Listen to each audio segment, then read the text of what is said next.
Hola queridos amigos, un saludo a todos aquellos que están viendo el video en este momento. Les doy la bienvenida a tu canal favorito, te lo enseño ya. En este video te enseñaré a cómo ocultar la lista de seguidores en TikTok de una manera muy rápida y sencilla, así que te invito a quedarte a ver todo el video.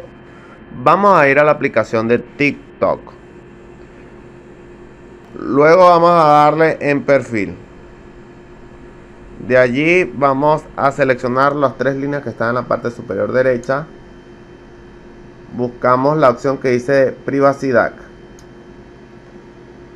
Luego vamos hasta abajo y le damos donde dice lista siguiendo. Vamos a seleccionar la opción que dice solo yo. Y de esa manera muy fácil y sencilla estaríamos ocultando la lista de seguidores en TikTok.